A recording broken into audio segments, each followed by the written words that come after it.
Live on 5 News and streaming on 5 Plus, this is a weather impact alert. All right, so good to see everybody right here on 5 Plus. We get to spend a little bit more time with each other, diving into the nitty gritty. We'll lift up the hood on some of the weather models. I'll let you know kind of how the sausage is made with a winter weather forecast like what we're looking at over the next 48 hours. We're going to begin with our winter weather alerts. Yesterday we had the winter storm watch, been upgraded to a winter storm warning, and that's going to be here in pink, winter weather advisory for Benton County. That's the big change going into the afternoon and evening. Now, all day you've been submitting some questions that I'm going to take a crack at as much as I can. I'm going to give it just a couple more minutes, let a few more folks make their way over here on 5 Plus. Working with me tonight is a new member of the 5 News weather team that I haven't had a chance to introduce you to yet. He's kind of getting baptized by fire. This is forecaster Joshua Weisel. He's going to be reading those questions tonight, and I'll be doing my best to answer those. Joshua has been an incredible help over the last couple of days as we iron out the details of this forecast. You'll be seeing more of him on 5 News on your weekend mornings and a few weekdays throughout the course of the work week. Here's our map right there. Pink is going to be your winter storm warning. Purple is the winter weather advisory. Our weather impact alert will go into effect tomorrow morning for all of us. We're going to run it through Friday as impacts are likely to continue. One of the big changes that started to show up today was what's called a nose of warm air. And you're thinking, a nose of warm air, what in the world is that? Well, so above us, we have to think of between the surface and all the way up to the cloud level. Most of that is likely going to be characterized by below freezing temperatures, but aloft above us, there very well could be a narrow or small area of temperatures that are a little bit warmer. So as those snowflakes are falling, it's going to encounter that warmer air at some point, which might serve to melt them, and then they're going to fall into that cold air once more, and they start to refreeze, and that's where we start to get some sleet. I don't think that's going to be necessarily widespread, but it is enough that should it materialize, I want to let you know that you can be preparing for that. Roads will get a little bit slicker quicker with ice from those sleet storms, so we'll be mindful of that. You got to prepare for hazardous travel, delays, and closures. The good news about this winter storm is we've been able to give you quite a bit of a heads up. It's been showing up for the last several days.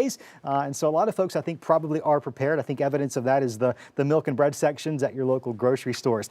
One of the other things that have been interesting for us today is an uptick in the amount of snow that we're projected to see across a good majority of the area. In fact, if you missed it earlier this evening in the 5 and 6 o'clock newscast, I introduced a brand new snow map that shifts some of the higher totals a little bit further north, and we raised some of those projections for most of us. Before I get to that, we can look at the winter storm severity index. From north to south, it increasingly is more severe, as the index would suggest. What I like to think of this product as is it's an easy way to identify how much of a pain in the rear end is this system going to be. Minor impacts expected here in yellow. That includes parts of Benton County. That's where that winter weather advisory is in effect. And compared to everyone else, that's where we'll find the lower snowfall totals, according to our forecast data. Orange is going to be moderate. Of interest to me is last night at the 10 o'clock news, the moderate was pretty much running parallel with Interstate 40. But as you can see, with more snow projected, and I'll tell you why, I'll get into the science of just a bit, we now actually find those moderate impacts potentially as far north as the US 412. So between Fayetteville and Huntsville, a good chunk of Madison County, a little bit north of 412 there. Major impacts now expected across Scott County, southern LaFleur County. Perhaps some of those may even extend into parts of southern Sebastian and southern Logan before it's all said and done. But this is where we're at right now. Snowstorm not just impacting us. In fact, the further off towards the south you go, you get into the Arklatex. And the issues are going to be much more multifaceted. We're looking at not only snow across southern Arkansas, but sleet and a decent amount of freezing rain as well. And therefore, those impacts are labeled in the extreme category you see in purple. That's not too often that happens. What does it mean specifically for here? Travel's going to be a problem. Closures and delays, they're already coming in. They're going to continue coming in. It's going to stay cold, so we're going to see some refreezing. We're going to still need to be dripping those faucets for a little bit. Power outages relatively low. I've seen a few of the questions earlier. I've not seen them all, but I did try to prepare myself a little bit with some of your questions. A lot of folks wondering about power outages. I keep that in the low forecast, or in the low category, because generally, when you talk about winter weather power outages, it's associated with an ice storm. It's freezing rain, and that's what's going to happen probably in parts of northeast Texas, southern Oklahoma, far southeast Oklahoma outside of our viewing area, but not necessarily here.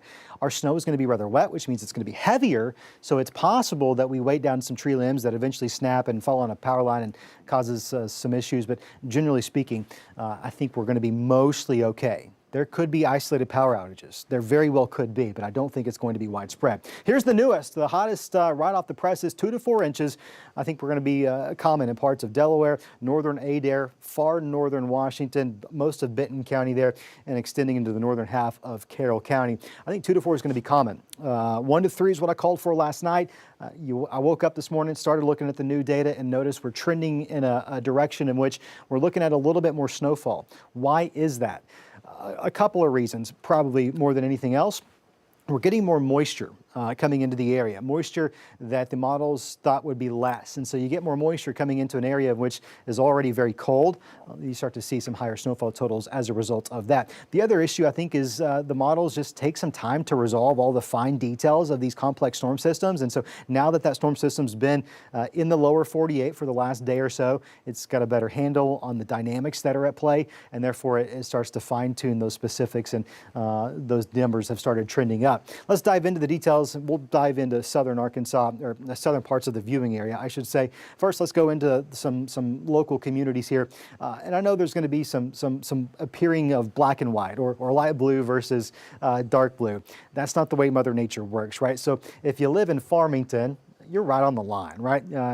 You're technically, I've got you in that higher range, but you're so close to that 2 to 4. Let's not focus in necessarily on specifics, but painting with a broad brush, if you will, 2 to 4 inches from Centerton through Garfield, Bella Vista, Lowell, Rogers, Bentonville, Gravette, Decatur, Siloam Springs, Eureka Springs. I think that's going to be pretty common for us. Springdale also somewhat on that line of we could go anywhere from 2 to 4, or so we're really close to that 3 to 6 inch range. It's really going to be dependent on where those heaviest snow bands set up. I still believe the further south you go, we not only have better moisture, we're closer to our storm system itself, that area of low pressure, and that's why we're going to expect some higher totals in places like Salisal and Muldrow, Watalula, Chester, Cedarville, Uniontown, Van Buren. I don't have to read them off to you, all of them, but a lot more towns here, and you can kind of see Scranton, Clarksville, kind of behind my computer screen, and maybe I can move that for you. Paris, also somewhat close to that line of what are we going to see? Are we going to see 3 to 6? But there's some purple showing up in parts of southern Logan and southern Sebastian County. In fact, Mansfield, we're really right on that line there. 4 to 7 is going to be common. Southern LaFleur, parts of Scott County, southern Sebastian into Logan. A few more reasons why. Again, it's the moisture. It's also the elevation. We get the Ouachita Mountains out there to really lift us up a little bit higher, so it's going to be a little bit cooler, and inevitably that's going to set us up for some higher snowfall totals. I might be a little bit too conservative, I will tell you here.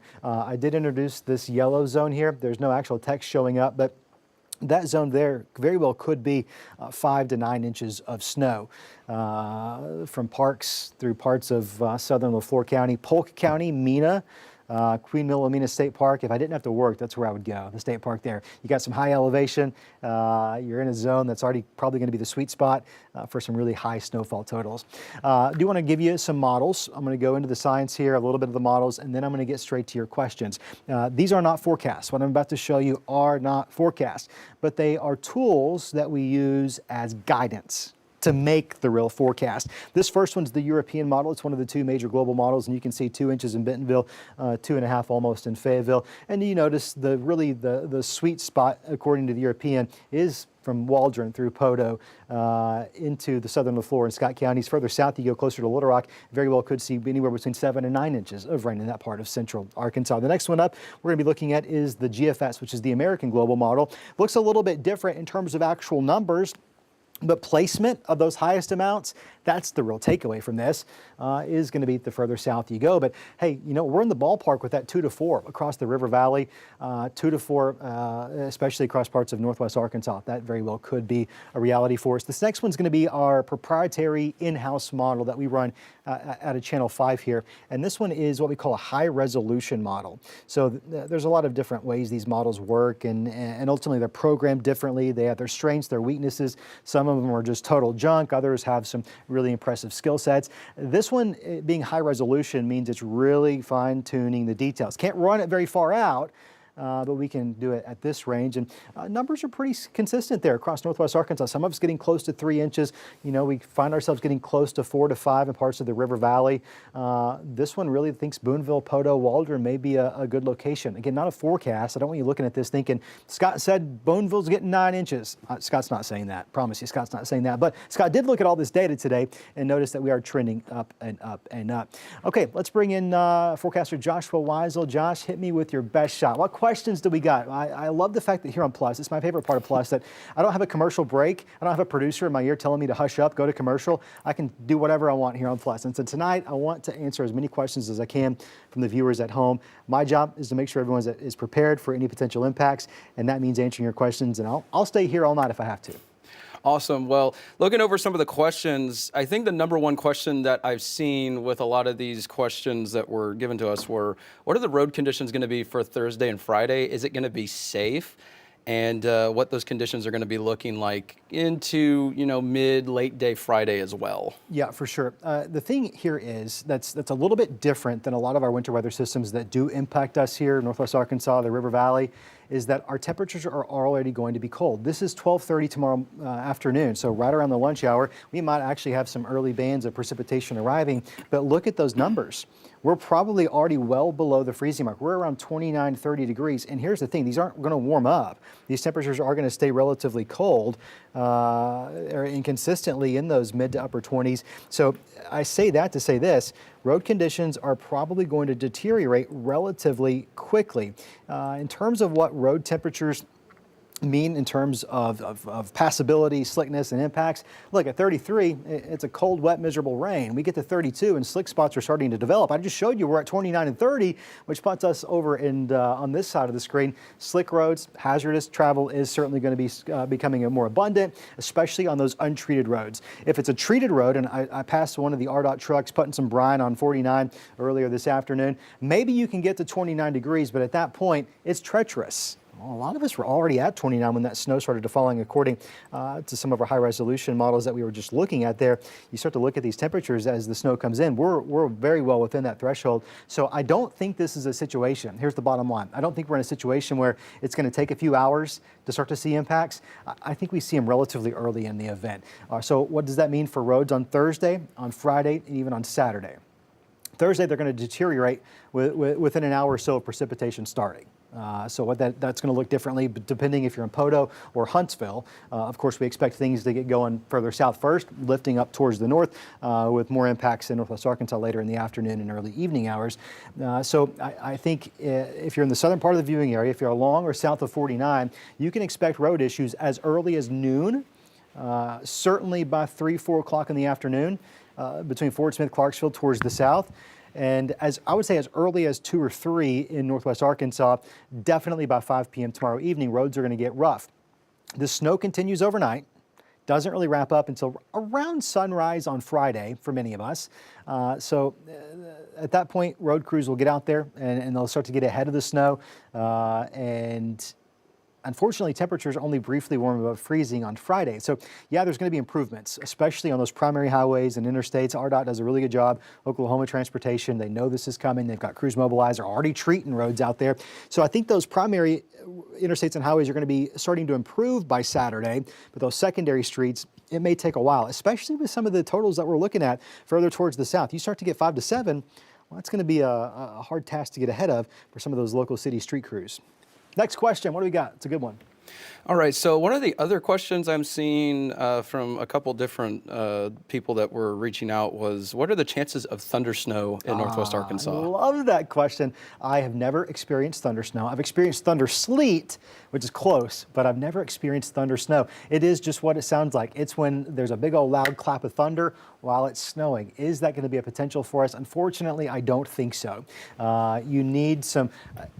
You need thunderstorms to occur while it's actually snowing, and there's not enough convective available potential energy, or that's the fancy 50-cent way of saying there's no storm fuel with this system to work for. I was looking earlier, selfishly as a weather nerd, I thought, boy, it'd be really cool if we're going to get this much snow. Could we get thunder snow too? Not the case. It would be a lot of things would have to change convectively in the atmosphere, and it doesn't appear to be the case there. Good question. Someone's a weather nerd out there, and I like that. Whoever you are, whoever sent that question in, thank you. The other questions that I'm seeing are for people who are commuting to work in the early part of the day when they're coming home from work. How should they kind of prepare for the commute home during those weather conditions? I'm seeing a bunch of questions kind of asking about the commute back in the late afternoon. Yeah, it's going to be problematic for a lot of us. I think going to work, we're going to be fine tomorrow morning, probably through mid to late morning for many of us. But by the afternoon, in fact, I'll back this up. This isn't gospel, but it is a pretty good model that's going to give us some ideas. 2 o'clock in the afternoon, we've got some of the sleet out there. We got some snow. That's in of itself going to cause some issues. You go a little bit later into the afternoon and evening hours. Here's 5 p.m. That evening rush home, you're probably driving through snow showers. And again, keep in mind those conditions are likely to deteriorate relatively quickly in the evening. So if you have to go to work tomorrow, and I get it, a lot of folks do. I'm one of them, right? Your drive home is certainly going to be a little bit more treacherous than your drive to work tomorrow. Awesome. Mella Frazier Tedford asks, what are the chances of this being a bust? What are the chances of this being a bust? Look, that's a question that lives rent-free in the back of my head during these events. There's not a single piece of data that I look at and analyze that I don't think, okay, is this legit? Is this actually going to happen? Chances of that are relatively low at this point. Typically, when you see a winter weather forecast bust, you would have already started seeing signs of the models backing off of data. And that actually is the opposite of what's happening. Most of our models, and I kind of just showed you a few of them, are actually trending a little bit more and more. Joshua and I were looking earlier today, one specific model, which is called the National Blend of Models. It's one of my favorites. It takes all of them and combines it together, which helps to really kind of paint with some broad brushes. What are we looking at? And it helps to weed out the outliers. The outliers aren't able to really weight it down. And from yesterday to today, some of the snowfall projections have doubled across parts of the area. Not everybody, but I say all that to say that we would probably already be seeing some signs that it would be busting. Is it possible that we fall below our forecast? Yeah, it's possible. We're giving it our best shot, and I feel pretty good about it. So we'll see. We're very close to the point where we're no longer forecasting, we're now casting. That's probably going to start happening early tomorrow morning, and we'll wait and see. But I think whether or not, I guess the question really comes down to what is your definition of a bust? It's going to snow tomorrow. It's going to snow and it's going to accumulate, and it is going to cause road issues. I think that's at a minimum. I think the question is, where do we end up in many of our locations in terms of how much? And we'll wait and see. Another question that we had was from a couple different people. They were asking, what kind of snow is this going to be? Is it going to be more of the dry snow or a wet snow? Because they're asking because they're already excited for the potential of sledding and snowball fights and stuff like that. So yes. That's a great question. So if you lived in Northwest Arkansas or even parts of the River Valley, actually saw some flurries fly Sunday night when that first blast of Arctic air arrived, and that was a really dry snow. This is going to be the opposite. This is going to be a very wet snow, which is going to cause some more issues out on the roadways. There's no question about that. But this is a wet snow. And for kids, this is great news. That means that it's going to be great for snowballs. It's going to be great for snowmen. It's going to be awesome for sledding. Wet snows are great for all of that. Another question that a couple different people were asking was, with that initial sleet that is possible, what are the odds of power outages, especially in the River Valley, when it comes to sleet? I certainly appreciate the question. I think a lot of us probably really like snow. Not everyone, I'm very aware of that. A lot of folks really like snow, but they don't want to deal with power outages. And so I certainly understand the question and the anxiety that comes with it when we talk about winter weather around here. I'm not really concerned with widespread power outages. I can't rule out it entirely. I'm keeping us in the low category for that potential. The reason why sleet isn't so much of a concern is sleet often can't consolidate on those power lines. It's freezing rain that it can. Freezing rain is like a coat that just freezes and accumulates, and more and more weight gets added to those lines. They will snap into themselves. Tree limbs start to snap, falling over on adjacent power lines. That's when you start to have issues, and we're not looking at freezing rain. So there's really 3 types of wintry precipitation. There's snow, which I think is going to be our primary precipitation type once that transition finally happens. Sleet is going to be almost like hail. It forms differently. It's a different atmospheric process, but it's a good analog, if you will, to understand what it actually looks like. That sleet is going to get it slick out there, and it often consolidates into somewhat of a layer of ice on roadways after it's compacted by traveling cars. But sleet's not going to really accumulate on power lines, so therefore you're not too concerned with that.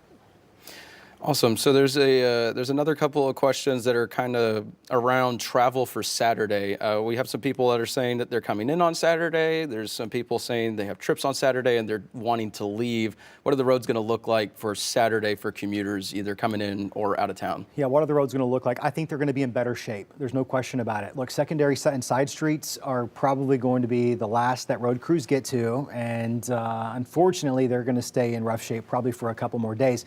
But the primary interstates, the primary highways are going to be in much better shape out there come Saturday.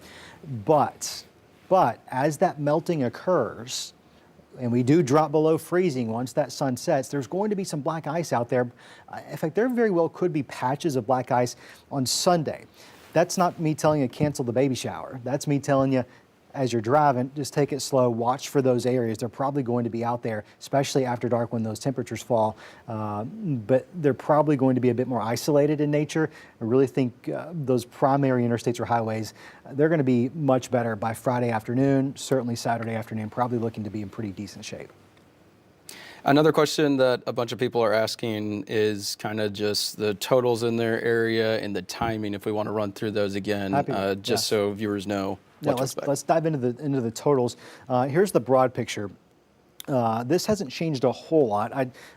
We did move this mid zone a little bit further towards the north, as we're expecting some higher accumulations. 2 to 4, 3 to 6, 4 to 7, and then yellow. It's not showing up there. It's just a small sliver of the map. I think 5 to 9 is very well a real possibility. We can go not street level, but we can dive into some of our local communities here.